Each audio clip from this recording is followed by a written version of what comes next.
Evangelho escrito por João, capítulo 11.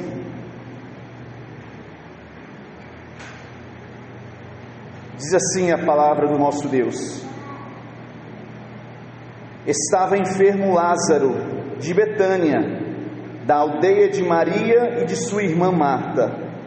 Esta Maria, cujo irmão Lázaro estava enfermo, era a mesma que ungiu com bálsamo o Senhor e lhe enxugou os pés com os seus cabelos. Mandaram, pois, as irmãs de Lázaro dizer a Jesus: Senhor, está enfermo aquele a quem amas. Ao receber a notícia, disse Jesus: esta enfermidade não é para a morte, e sim para a glória de Deus, a fim de que o Filho de Deus seja por ela glorificado. Ora, amava Jesus a Marta e a sua irmã e a Lázaro. Quando, pois, soube que Lázaro estava doente, ainda se demorou 2 dias no lugar onde estava. Igreja, o Deus das Escrituras se revela como um Deus de misericórdia. O Deus da Bíblia se revela como um Deus vivo e que dá oportunidade para o homem. Isso em toda a história, isso em toda a palavra de Deus. Porque este Deus que se revela nas Escrituras Sagradas criou o homem, criou a mulher, criou a família para a glória dele. Nós presbiterianos, nós sempre dizemos: o fim principal do homem é glorificar a Deus e se alegrar nele para todo sempre. Deus criou o homem para o louvor.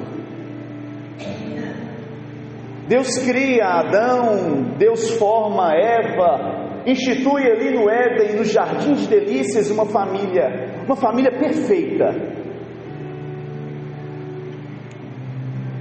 O Senhor deu tudo para eles, mas essa família que era perfeita, este homem, esta mulher desobedece esse Deus de oportunidade, esse Deus de misericórdia, e peca contra esse Deus. E a palavra de Deus era que se pecasse, se desobedecesse às ordenanças de Deus, o salário, a recompensa que eles teriam sobre si era a morte. E o que é morte na perspectiva bíblica? Morte é se desligar de Deus, porque Deus é a vida. Não uma morte simplesmente terrena, mas a morte espiritual. É não ter mais essa presença, essa união, este elo com este Deus de oportunidade. Esta família que é perfeita, agora se vê diante do pecado e se torna uma família imperfeita. O homem se torna escravo da morte e do pecado. Se introduz em toda a humanidade, no meio da família, no meio do homem, no meio da mulher, a morte eterna. Mas nem tudo estava perdido, viu, igreja? Não era o fim. A boa notícia deste Deus para com os homens era uma notícia de resgate, de salvação.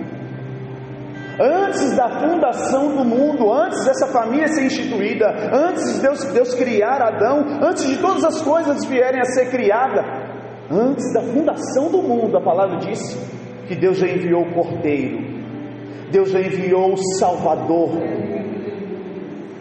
Deus já enviou uma notícia de vida, um presente de vida para este homem, para essa mulher, para essa família que estava morta. Essa palavra que nós lemos é um retrato perfeito da salvação de Deus. 7º e último milagre apresentado no Evangelho de João. A Bíblia diz que Deus, que o Senhor Jesus amava esta família. Lázaro, Marta e Maria. Uma família amada por Jesus. Uma família amada e querida por esse Deus. Mas de repente, de forma repentina, uma notícia surge. Uma grave enfermidade. Lázaro é acometido com uma doença. As irmãs de Lázaro, Marta e Maria, manda contar a Jesus, trazer a notícia a Jesus, avisar a Jesus: olha, avisa Jesus, avisa o Mestre, avisa aquele que é o nosso Senhor, aquele que é o nosso remidor, aquele que é o nosso Deus, avisa ele que Lázaro, aquele que ele ama, está muito enfermo. Jesus estava operando sinais, milagres, prodígios, maravilhas, discípulos, a multidão ali, e essa notícia chega a Jesus. Contaram a Jesus: olha, Marta e Maria nos mandaram aqui dizer que aquele que tu amas, Lázaro, seu amigo, está gravemente ferido. Jesus então responde: olha, essa enfermidade não é para a morte, é para a glória de Deus. Irmãos, isso parece que soa meio que estranho. Parece que é um paradoxo, uma contradição aqui que é difícil nós entendermos. Como assim uma enfermidade pode ser para a glória de Deus? Como assim uma notícia, de repente uma notícia triste, uma notícia que traz aflição, tristeza, desespero, ansiedade? Como assim uma doença? Como assim uma morte? Como assim? Pode ser para a glória de Deus? Como é possível isso? Parece contraditório, mas não é. A Bíblia diz que tudo coopera para o bem daqueles que amam a Deus. Tudo. A dor, o luto, as enfermidades, a morte, as decepções, as desilusões da vida, tudo coopera para aqueles que amam a Cristo Jesus. O Senhor não prometeu uma vida perfeita. Ele prometeu que estaria conosco todos os dias, até a consumação dos séculos.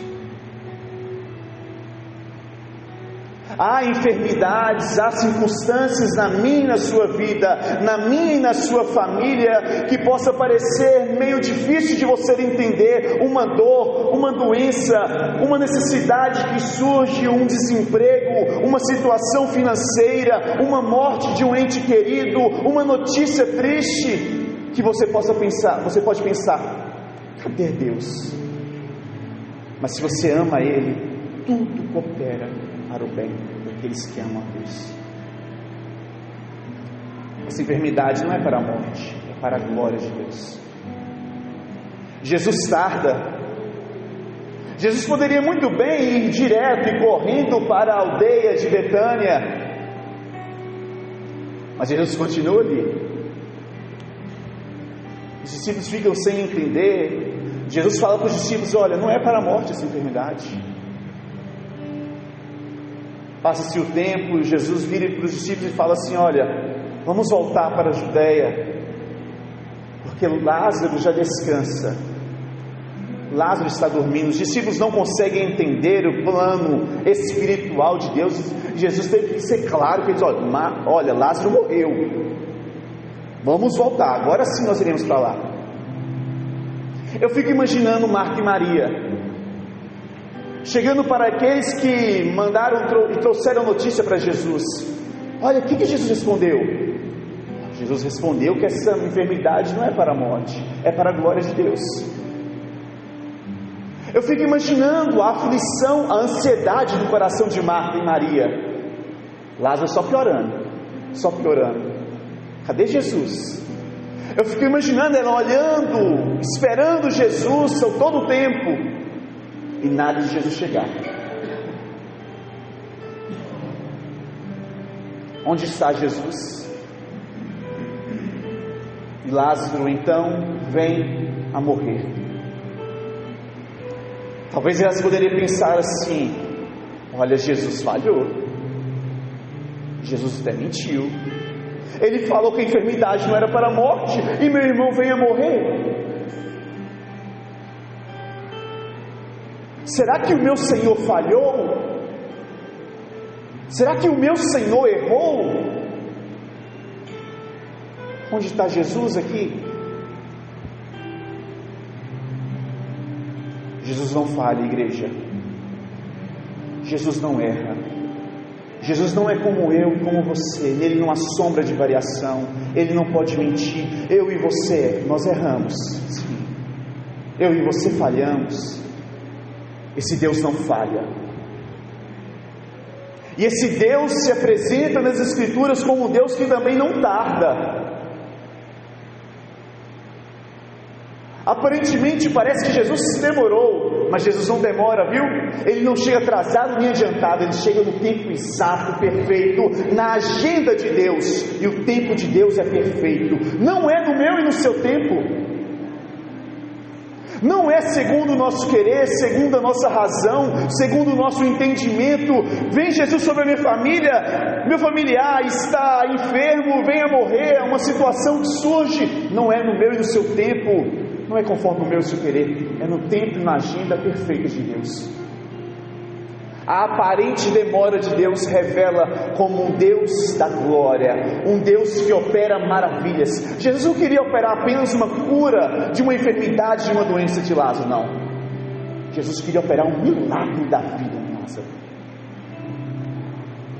Interessante que o Evangelho apresenta algumas ressurreições de uma menina, 12 anos, filha de Jairo, uma criança. Com o poder da palavra, Jesus opera uma ressurreição na filha de Jairo. Agora, não só apenas uma criança, um jovem, filho de uma viúva de uma cidade chamada Naim. Jesus vem, toca no esquife, todos ficam sem entender, e Jesus opera uma ressurreição em um jovem. Agora, não só uma criança, não só um jovem, agora é um adulto. Sabe o que isso apresenta? Morte e ressurreição.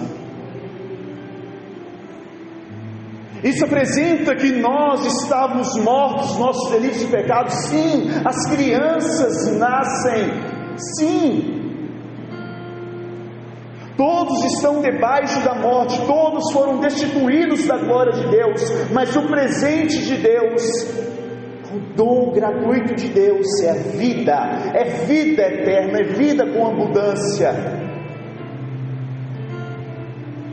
Jesus então chega naquela aldeia. Marta, quando avista Jesus, chega para Jesus e diz: ah, Senhor, se o Senhor estivesse aqui, meu irmão não teria morrido.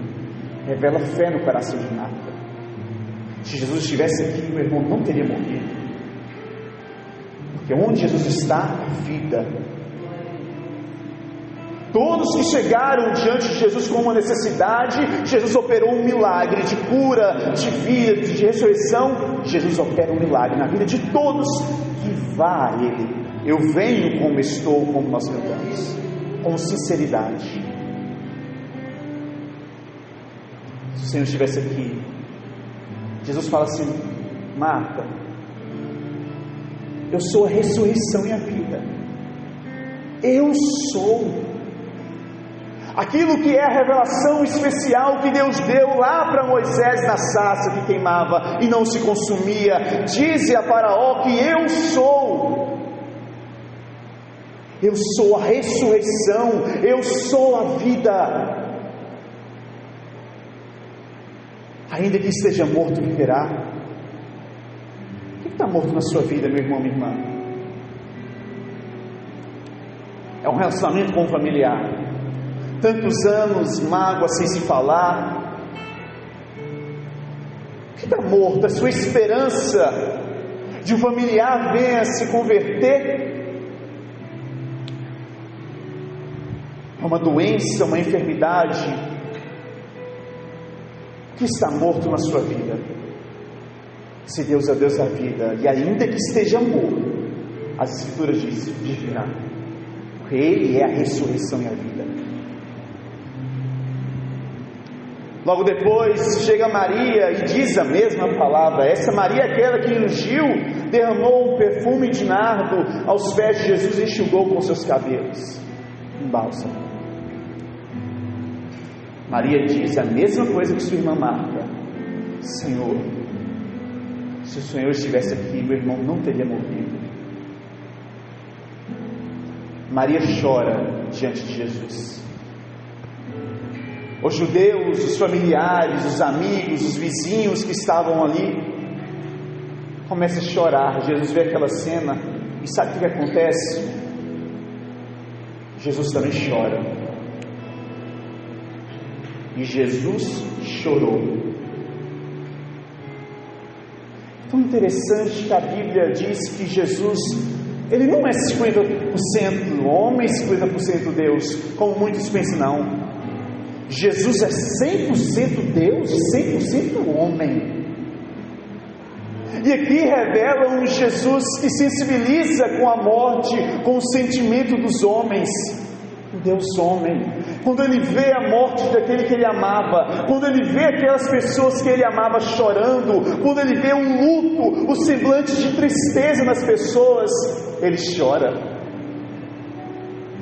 Ele se compadece, Ele tem compaixão, Ele sente a dor do outro nele mesmo. E Jesus chora. Sabe por que Jesus chora? Porque Ele não criou o homem para a morte, Ele criou o homem para a vida, mas o pecado trouxe a morte. Jesus manda falar onde colocaram Ele, e dizem a Ele: vem ver. Quando chega diante do sepulcro, onde colocaram Lázaro, Ele dá uma palavra: olha, remove a pedra. Antigamente enterravam, na verdade, sepultavam, não debaixo da terra como hoje, era uma oca, uma caverna, e colocavam uma pedra. Jesus dá uma ordem: removem a pedra.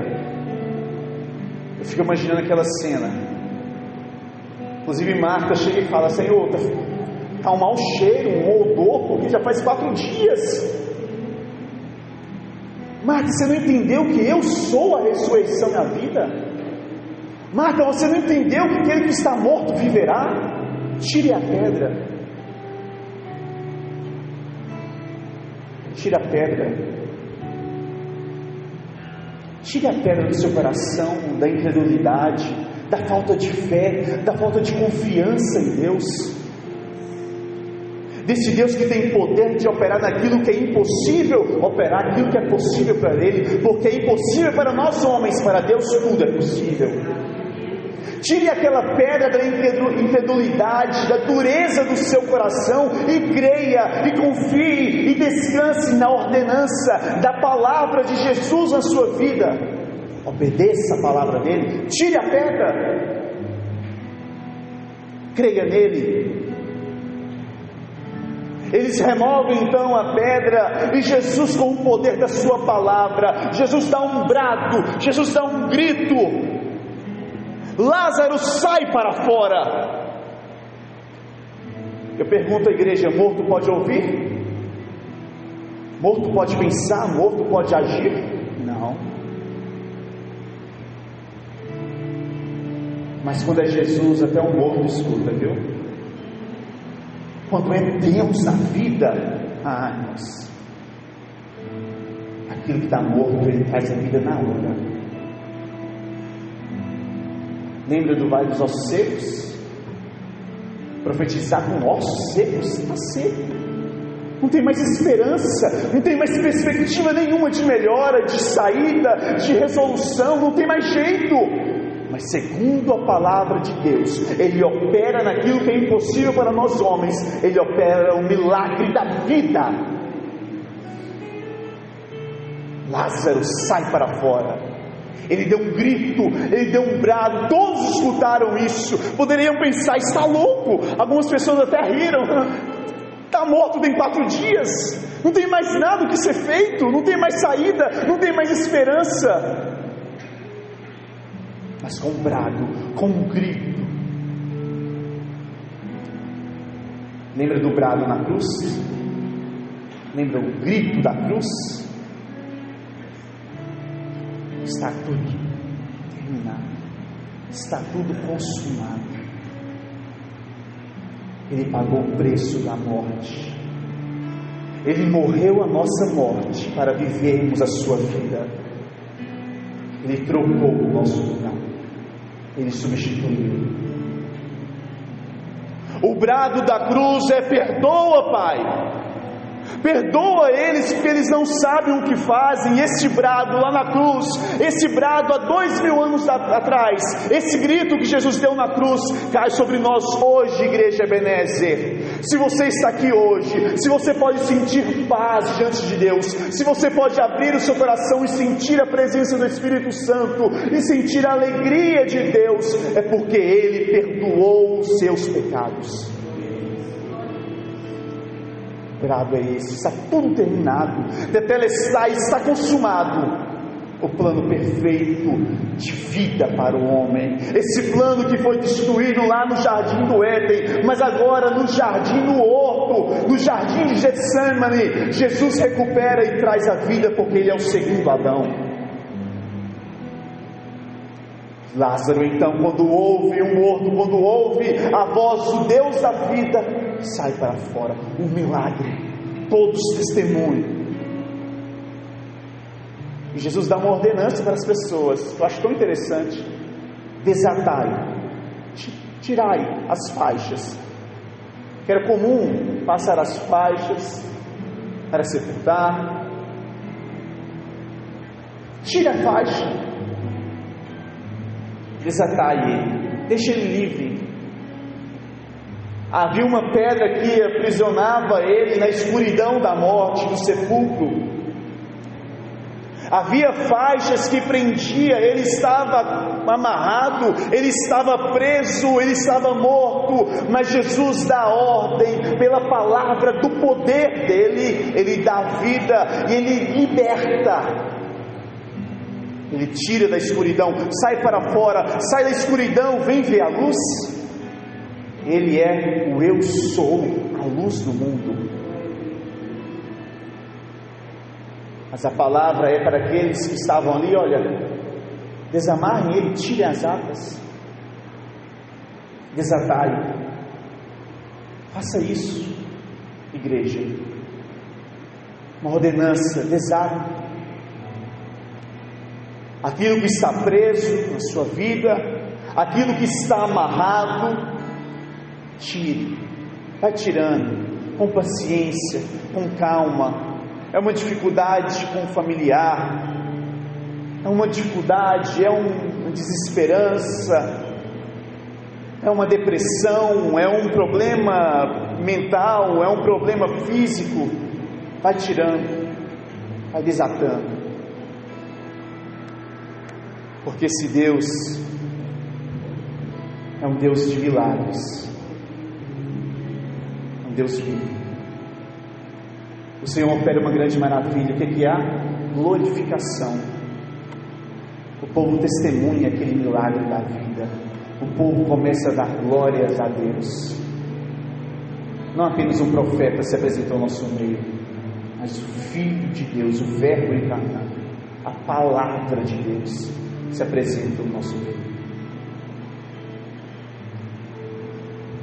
Aplicando para as nossas vidas e para finalizar, eu e você era Lázaro.